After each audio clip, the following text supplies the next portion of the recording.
Yo, what's up guys? It's Elliot from Urban Farm It here. Welcome to another episode of Urban Farm It's Classroom. Today I'm at Fond Coffee, settling a really hot topic, growing oyster mushrooms, using coffee grounds, using stuff you can just find around the house.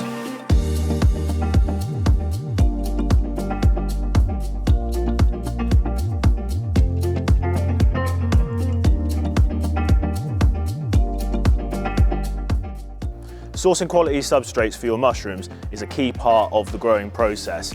And fortunately, in an urban environment like here in Canterbury, coffee shops provide a wealth of that substrate. Coffee grounds are fantastic because they're readily available, otherwise would end up going to waste, and are packed full of nutrients. So today we're going to show you exactly how to collect it, treat it, and grow it. Let's go on inside. In order to reduce the risk of contamination, it's important to bring along a sealable, clean container. Any coffee that's older than 24 hours should not be used, so I've asked the guys at Fond to put fresh coffee grounds in there for me. So here we are, back at home, and we're ready to go. We've got our sterilised coffee, we're confident that we've got the right stuff there, but you know, why is coffee good and what are the challenges with it? Coffee's great because it has a fantastic nutritional profile, it's packed full of energy, macro, micronutrients, all the stuff that our mushrooms love.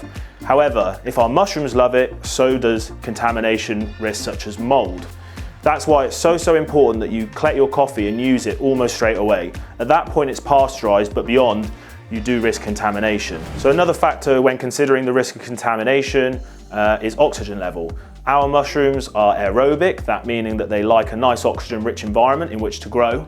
The problem that you can sometimes have with a straight coffee blend is that over time it will compress. And if you're looking to get 3, 4 or 5 flushes out of it, over time the risk of contamination may also creep in from anaerobic molds and things of that nature. So today what we're going to be doing is mixing in a small ratio of straw. This should help to break up the coffee, create air gaps, and as well as that, boost the nutritional profile. You might have caught some of our other videos, such as the mushroom bucket grow video. You can check out the link for that below. Just like those methods, what we're doing is trying to replicate what happens in nature. So we need to provide a safe environment, free from contamination and nutrient rich, in which our mushrooms can incubate and then fruit. So in order to do that, I've got a few bits of kit here. First and foremost, it's our growing container. This will effectively replace our log in nature, and it'll hold all of our substrates. We've gone for a coffee cup just because they're free and available, easy to use. But bear in mind that it doesn't have to be a coffee cup. It can be just about any container that's capable of holding a moist material. So here's a very well matured example of a bottle grow. We've probably had 2 or 3 harvests off of this. And as you can see, you can literally use anything, just so long as you follow the basic rules that we're going over today. So we've got our container, our substrate. I mentioned a moment ago that we're going to be using straw. So when you're using your straw, you first of all need to take pasteurisation seriously. If we've gone to the effort of collecting our coffee and using it within 24 hours, we need to make sure that our straw is free of contamination as well. So the best way to go about this in small volumes is to boil it. To achieve that, literally bring it to the boil, flick it off, let it cool down, and it's good to go. When it comes to actually mixing your straw and your coffee together, you know, we said that there's a blend and there's a ratio to adhere to. Ultimately, if you've only got a small amount of one or the other, then, you know, the mix rate is what the mix rate is. But I like to use, when I've got the choice, a 20% mix rate. So that basically means that for every 100 grams of coffee, I'm going to use 20 grams of straw. Simple. There's one other sort of area where we look at ratios, and it plays quite an important role, and that is our mushroom spawn. Professional growers will maybe grow using oyster mushroom spawn at a mix rate of something like 3 to 5%. But when you're using a growth substrate that has a high risk of contamination, really you want to bump up that mix rate to nearer to 10.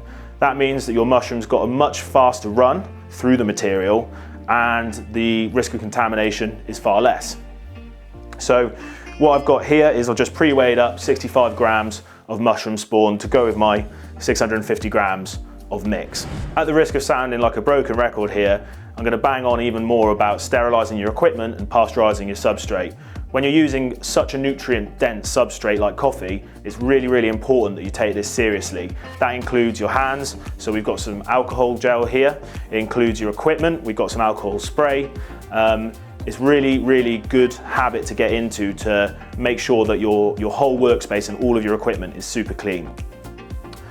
Final pieces of the puzzle, we've got a bag of pre-boiled straw, a sharp knife, and an extra container. That's pretty much it, and we're ready to go. So as we said, clean environment's essential. I'm just gonna spray some alcohol spray all over my work area. You know, roll your sleeves up, always important. Get up the forearms because it can get a bit messy.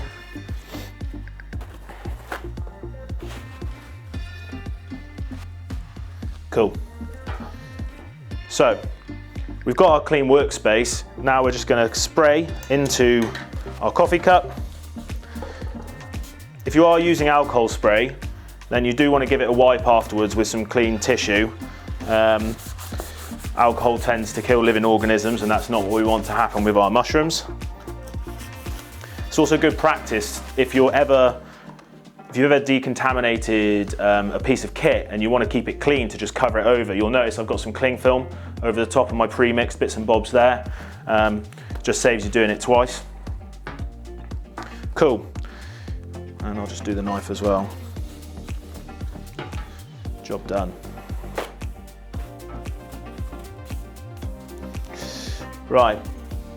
So as I mentioned before, just to keep this a little bit streamlined, I've pre-mixed everything. To recap, so your substrate, your growth substrate, is 80% coffee, 20% straw.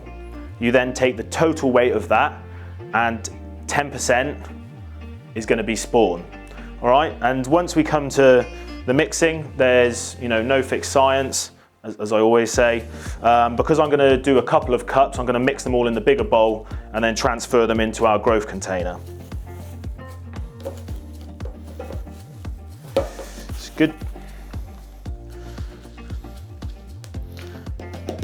You definitely want to make sure that you get a really nice even mix in here, because the more even the spread of the mix, the faster the mycelium will run, the less chance there is of contamination. Brilliant, looks great. So that's done, and you might have seen in our bucket grow, we use the lasagna method. Because we've pre-mixed, there's not really any need to do that here, just get it in. And as you're filling up your growth container, and this is consistent for just about every type of indoor mushroom growing, you want to compact it down a little bit. If there's enormous gaps, then the mycelium will struggle to run. So not rock solid, but just a gentle tap is perfect. As soon as we've filled our growth container, lid straight back on to keep it all nice and sealed. And then the final stage in our prep is to cut the holes from which our mushrooms will eventually grow. There's also a dual purpose in that it allows a slight transfer of air, which is, as we mentioned earlier, is really, really good for an aerobic organism like our mushrooms. Be careful when you're doing this. There's no sort of perfect number with your holes, and as you'll see in a minute from our examples, it's not necessarily the case that the more holes, the more mushrooms.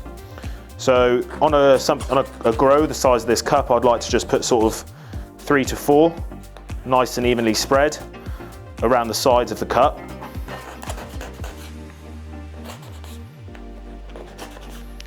And then just a final small one in the lid. Ooh.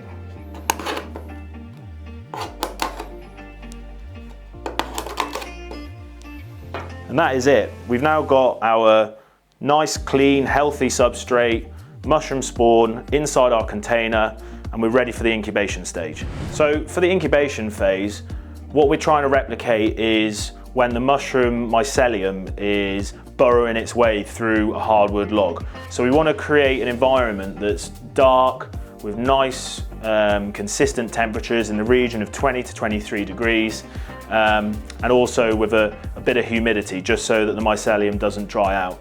It's really important that you don't do this alongside any heat sources or in a greenhouse or anything like that, as the temperature fluctuation will stress out the mycelium and it won't run properly. You could just leave this in your chosen location, but what I like to do is to pop it inside of a waterproof liner, inside of a box, and that just helps to keep everything regulated, dark, even if somebody comes in and out of the room. So literally pop it inside, got a pedal bin liner here, wrap it shut, and job done. I'm now going to take this and put it in my chosen location for 2 to 3 weeks. I'll probably check on it after 14 days. And once the mycelium has fully occupied the substrate, you need to be patient with that. Don't rush it. Wait for it to be fully run, and then you're good to go and move on to fruiting. So once your incubation is successfully complete, we're pretty much out of the woods regards contamination risk, and it's on to the glory of fruiting and harvesting your mushrooms. So to do that, we basically just want to create a trigger, and that could be anything from light, temperature, or increased humidity.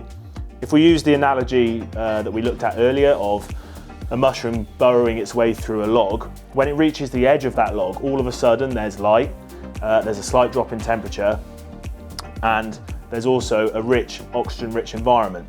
So we're going to try and replicate that here. If you used one of our kits, you'll be very familiar with this part of the process. It's dead simple. We're just going to open the box up and feed our liner over the top. This now allows the oxygen to exchange in the box. It allows some ambient light in, and that's great to go. If you wanted to take this to another level, then you might want to take it and move it into another room that has a slightly different temperature, usually a slightly lower one. So with this example, it's the winter oyster 2191 on our website. If you were to incubate it at 23 degrees, you may then want to move it somewhere that's nearer to 18. When you get to this stage, it requires a little bit more care.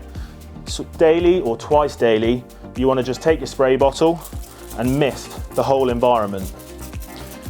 The beauty of this liner is that it will hold the moisture there, and as that evaporates, it will slowly provide ambient humidity, which again, as I say, is a trigger for growth. So that's great.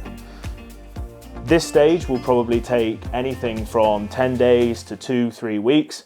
As usual, be patient with it, and if you don't get any growth after sort of 25 or 30 days, just try moving it to a new location. Anyway, we're going to leave this one here cooking, and we'll go take a look at some of the finished product.